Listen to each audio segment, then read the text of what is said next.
Allô les amis, je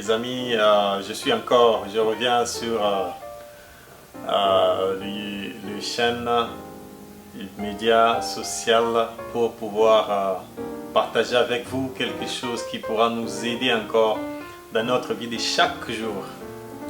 Chaque jour, nous avons toujours les problèmes dans notre vie. Nous avons des bons moments, nous avons des moments qui nous compliquent dans la vie. Et là, quelquefois, on arrive au point d'aller plus loin, de commencer à blâmer d'autres personnes, commencer à culpabiliser d'autres personnes, commencer à juger même des gens parce qu'ils n'ont pas été là pour nous. Aujourd'hui, j'ai une bonne nouvelle pour vous parce que Jésus est là pour nous. Jésus, il veille sur nous. Si Dieu lui a envoyé, c'est parce qu'il savait que non, on avait besoin d'être restauré. On avait besoin d'être né de nouveau. Passons par le Christ. Recommencer notre vie à zéro. Recommencer notre intimité avec Dieu à zéro.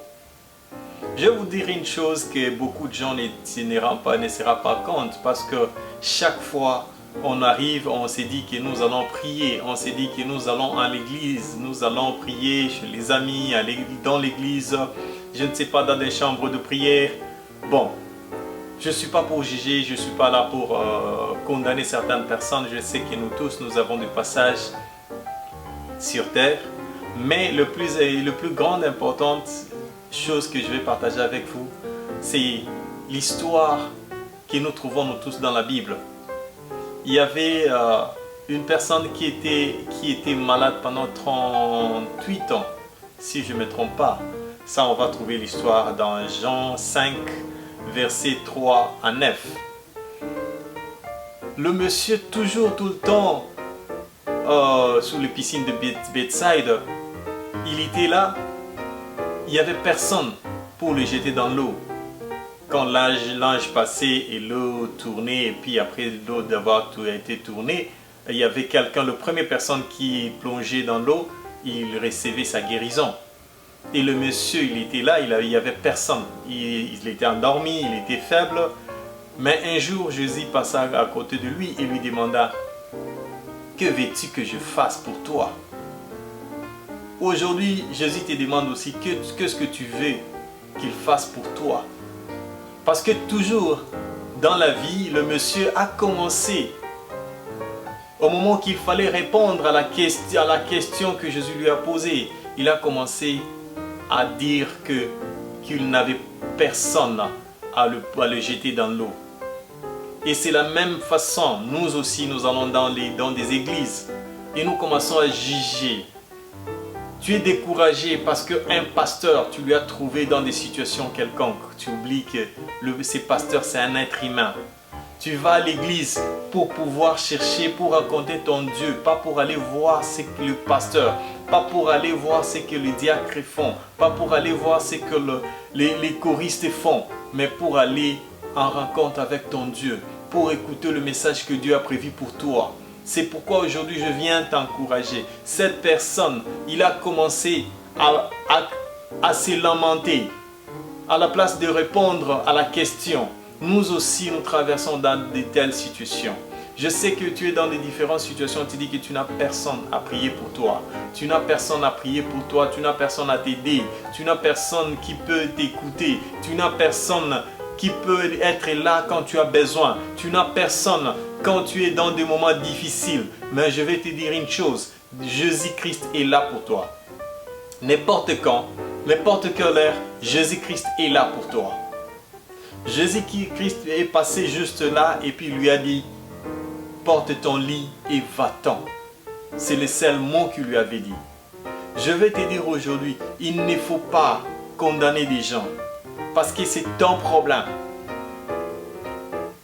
Le malheur, c'est parce que nous, les hommes, nous nous confions aux hommes. Et c'est pourquoi nous sommes tout le temps déçus. Nous sommes toujours déçus parce que nous nous confions aux hommes.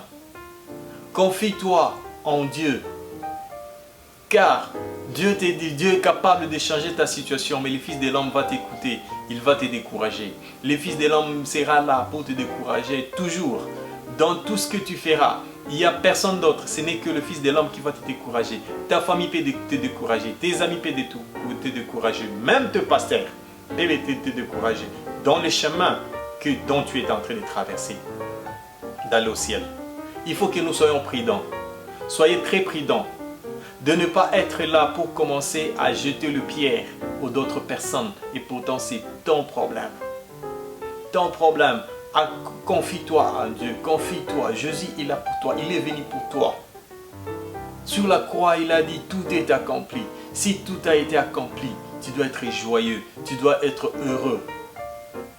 Je vais vous donner un autre exemple qui est toujours dans la Bible. La femme qui était malade pendant 12 ans. Cette femme, elle n'a pas tenu compte des circonstances. Elle n'a pas tenu compte de la foule de gens. Mais elle avait cette foi ferme. Elle avait la foi, elle savait que non, même si il ne me dit rien, mais si je touche seulement sur son manteau et je serai guéri. Comprenez un peu, essaye un peu de mettre cette situation dans ta vie propre. Essaye de voir ça dans ta vie. Essaye de voir que si tu parles à Jésus, il sera là pour te guérir. Si tu parles à Jésus, il sera là pour changer ta situation. Tout dépend de ta foi, tout dépend de toi. C'est pourquoi aujourd'hui, le message d'aujourd'hui, je vais te dire, tout dépend de toi. Ça dépend que de toi. Si tu es là pour pouvoir chercher à jeter le pierre chez le pasteur, à jeter le pierre chez tes amis parce qu'ils n'ont pas été là pour toi, tu es en train de tourner à rond. Oublie tous ces gens, mais mets ta foi dans le Christ. Mets ta foi en Jésus. Laisse Jésus travailler dans ta vie. Laisse Jésus travailler dans le problème. Je ne sais pas ce que tu traverses. Mais aujourd'hui, je t'apporte une bonne nouvelle que Jésus-Christ est là pour toi. Nous sommes dimanche, mais je sais qu'aujourd'hui, Dieu te connaît là où tu es, partout où tu es. La main de Dieu n'est pas courte pour te bénir. Dans tout le coin, tu seras. Je te remercie, je te rends grâce. Que Dieu te bénisse, que Dieu te garde. Merci. Encore, c'est Ganza. Je vous aime.